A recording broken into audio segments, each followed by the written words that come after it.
네, 반갑습니다. 자, 오늘 오랜만에 한미반도체 한번 점검 드릴 수 있도록 할 겁니다. 자, 일단 한미반도체 기존의 텔레그램 채널 통해서 떤 텔레그램 채널이냐? 영상 설명란과 고정 댓글에 올려드리고 있는 링크 있죠? 그 채널을 통해서 제가 한미반도체 좀 강조를 드리면서 추천을 드렸던 종목이고, 오늘 강하게 VI까지 들어서면서 역사적 신고가를 또 한번 만들어냈죠. 네, 역사적 신고가를 만들어낸 한미반도체 트레이딩 관점에서 제가 체크를 드렸던 부분인데, 사실 저희 채널을 꾸준히 구독하시고 영상을 보신 분들이라면 아시겠지만 한미반도체의 잠재적 성장성, 그리고 왜 엔비디아와 연결이 되어 있고 SK 하이닉스와의 어떤 강점이 이루어져 있는지, 그리고 TSV, TC 본더 시장이 왜 성장할 수밖에 없는지에 대해서는 충분히 아실 거라 생각합니다. 뭐 궁금하신 분들이 있다라고 한다면 영상 좀 돌려보시면 많이 나오니까 그 부분 찾아보시면 될 것 같고요. 오늘은 제가 왜 한미반도체를 최근에 다시 한번 채널을 통해서 체크를 드렸고, 오늘 VI가 들어가면서 역사적 신고가까지를 노려먹을 수 있었는지에 대해서 트레이딩 관점에서 설명을 드릴 수 있도록 하겠습니다. 자, 일단은 미국의 엔비디아의 강세가 계속해서 유지가 되고 있다라고 한다면 기본적으로 한미반도체를 비롯해서 SK 하이닉스까지는 반복적으로 주목을 해야 됩니다. 자, 그런 측면에서 보면 엔비디아 최근에 실적 발표가 나오고 나서 10%가 넘는 급등을 보였죠. 네, 급등을 보이면서 차트가 아직까지 유지가 되고 있기 때문에 조정폭이 계속해서 나온다라고 하더라도 최근에 엔비디아의 조정 허용 범위를 5일선을 타고서 올라가다가 21선까지는 그래 우리가 허용을 해줄게 라는 투자자 심리가 형성이 되었던 모습이기 때문에 이 21선, 즉 지금 주가 위치의 기준으로 본다면 700달러를 러프하게 잡았을 때 훼손하지 않는다라고 한다면 우리나라는 일단 기본적으로 엔비디아발 필라델피아 반도체 지수 강세를 눈여겨봐야 되고, 그런 관점에서 봤을 때 반도체 업종 지수 SK하이닉스를 축으로 한 HBM 관련주는 지속해서 추적을 해볼 필요가 있다라고 제가 말씀을 드렸습니다. 그런 모습으로 봤을 때 엔비디아가 21선을 깨지 않는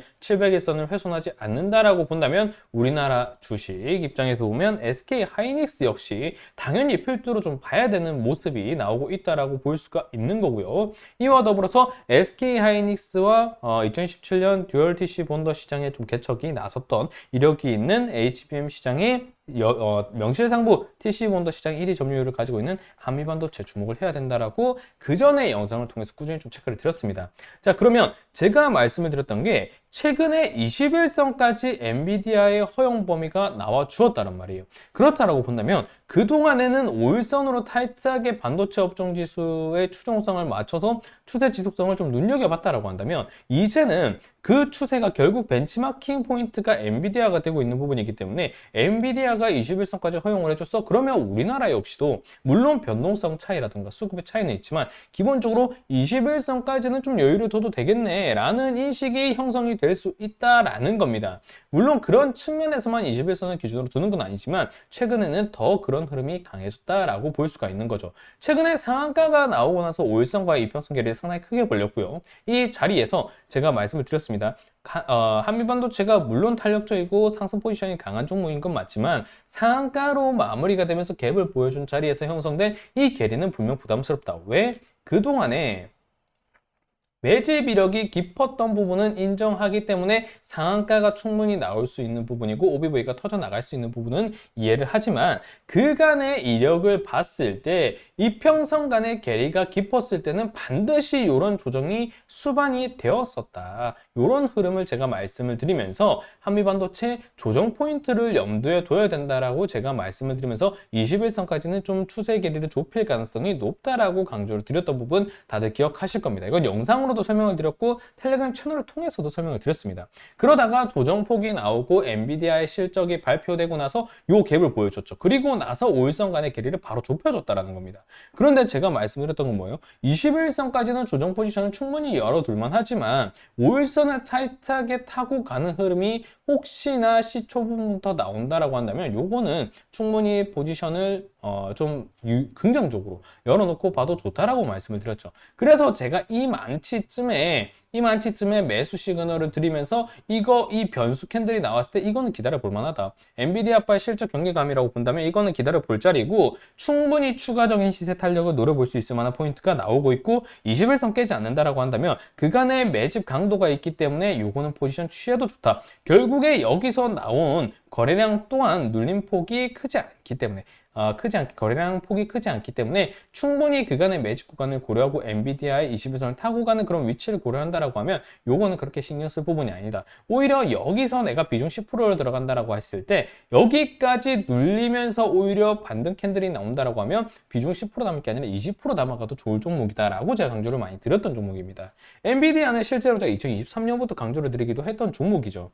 자, 그런 측면에서 봤을 때 일단 오늘 캔들 자체를 본다라고 하면 종가 형성 구간이 앞서서 나와 있는 상한가 종가 위치와는 상당히 좀 유사하게 흘러갑니다. 근데 이 포인트에 지금 의미를 둘 게 아니라 지금 구간이 박스를 명확하게 만들어주고 있다는 데 우리가 집중을 해야 된다는 거죠. 이 포지션.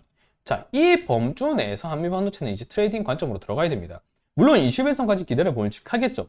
하지만 지금 엔비디아의 차트가 어쨌든 장기적으로 21선을 타고 살아나는 과정이 보이고 있기 때문에 한미반도체를 비롯한 우리나라 반도체 역시도 21선을 중심으로 대응 포인트를 가져갈 수 있겠지만 한미반도체가 일단 이 박스를 무너져서 내려간다고 한다면 그때는 이미 엔비디아의 추세가 많이 꺾이기 시작하는 시점이라고 우리가 고려를 할 수 있더라라는 겁니다.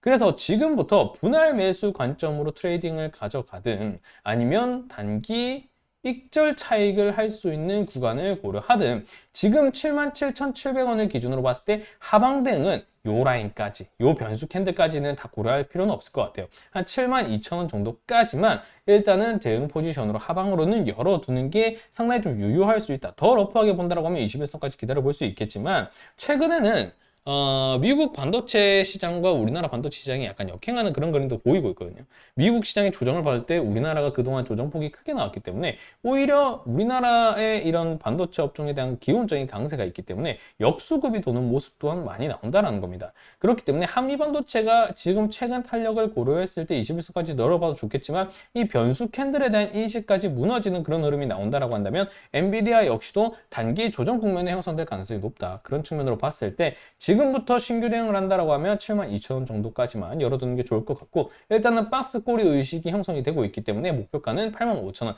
탄력성 고려하면 충분히 못 늘어갈 부분이 아닙니다. 한 그 정도 구간으로 좀 평가를 하면서 이 박스 내에서 매매를 좀 트레이딩 관점에서는 한다라고 봐야겠다. 물론 가치 투자 인베스팅 관점에서 본다라고 하면 분할 매수 뭐 눌릴 때마다 꾸준히 하는 게 좋겠죠. 하지만 단기 스윙이라던가 트레이딩 관점에서 본다면 이 박스를 넘지 않는 번주 내에서 트레이딩을 가져가는 게 상당히 유효한 전략이 될 수 있겠다. 이렇게 정리를 하시면 된다라는 겁니다. 자, 그러면 조금 더 상세하게 실시간으로 좀 트레이딩 관점에서 좀 대응 포지션을 좀 받고 싶다라고 하시는 분들은 어떻게 해야 되냐면 지금 엔비디아가 일단은 기본적으로 일단 윗꼬리가 나오고 있죠. 그리고 5일선 간의 이평선을 좀 게리기 위한 그런 상승 탄력을 다소 제한하는 그런 움직임도 나올 겁니다. 그런 과정에서 우리나라 반도체 업종 지수도 약간 정체되면서 이런 추세선을 미묘하게 좀 정체된 흐름으로 좀 아래로 이렇게 돌려가거나 횡보하는 흐름으로 나오는 종목들이 좀 많이 나올 수 있겠죠. 이런 점을 실시간으로 체크한다는 건 상당히 어렵습니다. 그래서 제가 텔레그램 채널 통해서 무료로 모두 다 잡아드리고 있으니까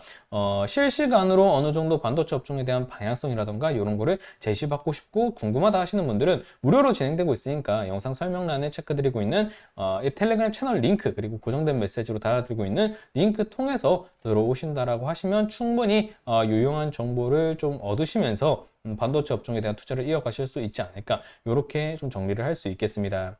자, 오늘은 한미 반도체 오랜만에 가지고 왔습니다. 아직 먹거리가 좀 많이 남아있는 위치라고 봐야 되고 엔비디아의 추세를 기준으로 좀 반도체 업종을 대응을 해야 되기 때문에 21선까지 허용 범위가 최근에 확인되었기 때문에 우리나라 종목들 역시도 반도체 탄력성이 커졌기 때문에 21선까지는 허용 범위를 넓게 열어봐도 좋을 위치다라고 말씀을 드리면서 오늘 영상은 마무리할 수 있도록 하겠습니다. 자, 영상이 도움이 되셨다면 하단 채널 링크 통해서 편히 들어오셔서 추가적인 대응 받아가시면 되겠고요. 저는 또 다음 영상에서 인사드릴 수 있도록 하겠습니다.